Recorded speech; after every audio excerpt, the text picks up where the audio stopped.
My art inspiration today just uses a few very simple techniques, including a lovely stencil resist technique to build a unique piece. And you can use this technique to build up your own art journal page or mixed media project, or combine them with some of your current favourite techniques that I've been demoing recently. So let's just get straight on into it. I'm building this piece with layers and I'm going to be using acrylic inks to start this off, and I'm using the Izink inks again because I quite like these, they're quite fun to play with. But grab what you like to use, and acrylic is good for this particular technique because I am building this up in layers, so I don't want to have to worry about the layers intermixing if I was using watercolour or something like that. So I want to put something down that will stay put once it's on the page. Now the idea of this first layer is not to completely cover the page, but to add some visual interest with a bit of colour, and I'm using water here as well to make a few drips and dribbles and just add a bit of texture. And I've got a wide flat brush for this, so it can put down the paint in nice blocks of colour. I can layer over the top as well and do all sorts of drips and dribbles with it. So I kind of like using the flat brush, but you could use a round brush too for this job. And I've picked colours that I know are going to work well together, so that I can layer them, and also I can put them down individually and let them drip and merge into each other without having to worry about getting any nasty colours or mudding of the colours or any of that kind of thing. So, just make it easy on yourself. Before we add the next layer, I want to make sure that this one is just completely dry. So if you want to and you've got the time, then set it to one side and let it dry naturally. If you don't, then just very carefully use your heat tool to speed up the process a little bit.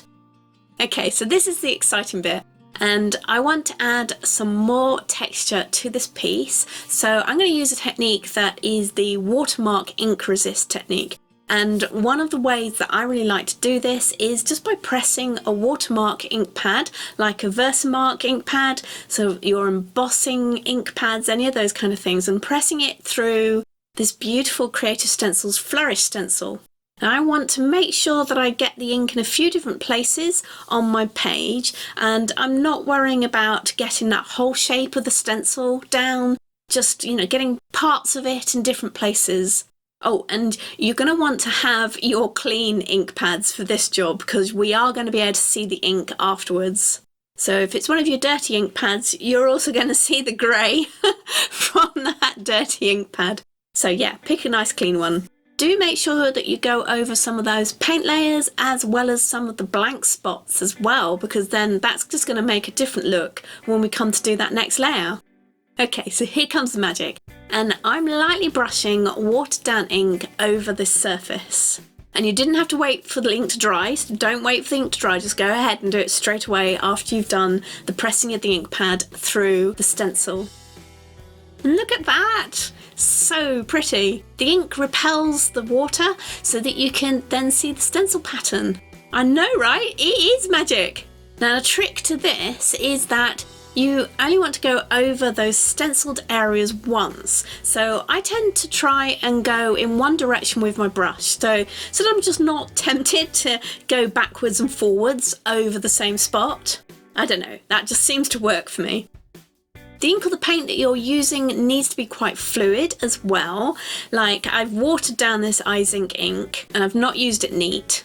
So you don't want to thin it out so much that you lose the colour intensity entirely. But remember, you could always have some practice swatches nearby to help you get the kind of look you want, so you can test it out first before you put it on your actual piece.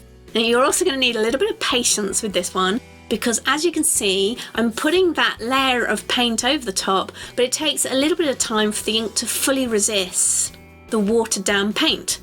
So don't be tempted to go back over the area or fiddle with it. Now where the paint is thicker, then you are going to lose the resist. As I said, it's resisting the water, not necessarily the paint. So if you have an area where there's more paint on the top, it's more likely to just settle as it is. But that can work in your favour, as it will add an interesting texture as well. Now if you've used Watermark ink or embossing inks like this before, then you know it's super sticky, right? But once you've added in that layer over the top, it tends to lose its tackiness. Well, at least that's what I've found. So if you have any stickiness left on your page after this layer, then it's probably where you actually missed a bit. Now we have a few more layers to go before this piece is done, but it makes a pretty cool piece already, doesn't it? I mean, it could be an abstract on its own, or you could stamp over this, do all sorts of things with it, add more layers, use more resist techniques, cut it up into smaller pieces for other projects. I mean, there's just so many things you could do. For me, what I thought I would do was go ahead and put one of my botanical illustrations on this, because I kind of like how this background is looking. And I'm just marking out the peony with a soft pencil, and then I'll go over the lines with a black pen. But as I said, you know, if you don't want to do drawing on yours, you could easily use some stamping for this layer. Now for mine, I could use a fine line marker, or one of my favourite brush pens, or even a dip pen and some ink to do this drawing. And all of those options did cross my mind, but in the end I actually chose a paint pen. I know, surprising choice. For me, I don't really find that paint pens are that good at finesse and fine line drawing. Well, not in my hands anyway. But that's the way I decided to go for this, and you know, really try and work on it carefully to control that line. And the reason I did this was that I wasn't 100% sure where I was going to go next after this drawing layer, and what kind of layers I was going to put over the top, because I knew I did want to put some more layers over the top, but I wasn't exactly sure how I was going to do that. But hold your horses, you'll see what I do in a minute. So I thought that the paint pen would give me some more options and hopefully shouldn't come off the surface that easily. And I wasn't really sure how the fine line markers or the brush pen would work on this surface, as I've not yet tried them out with this technique. So I will do that next and see how that works. But maybe that's a video for another time. Anyway, I seem to be able to control this paint pen to get the fine line marks that I need for my peony, so that's good.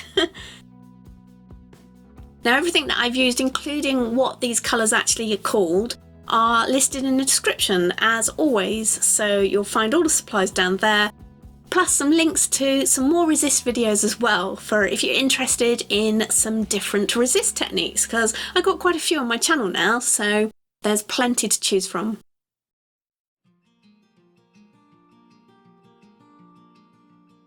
And this is actually a sketch from my sketchbook, as I shared it with my amazing patrons. Thank you, lovely patrons. Thank you so much for your support, and a massive wave to you guys.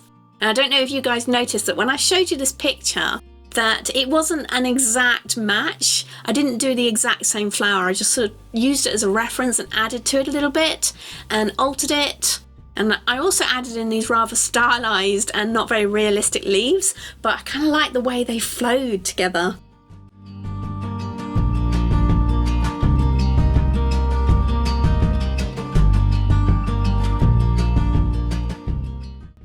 And once the flower was inked, I let that paint dry completely before carefully erasing any pencil line still showing.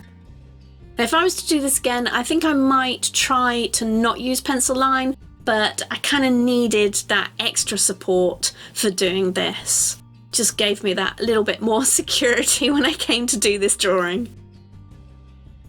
Okay, so the next layer. And you know what? I think we will go for another translucent layer over the top of this, but this time I'm going to use Inktense. And I've got these lovely Inktense blocks, which I've been playing around with a few times, and there's a couple of other videos on these, so I'll link those up as well. And I can just take it straight from the block with a wet mop brush to block out the outside of my peony.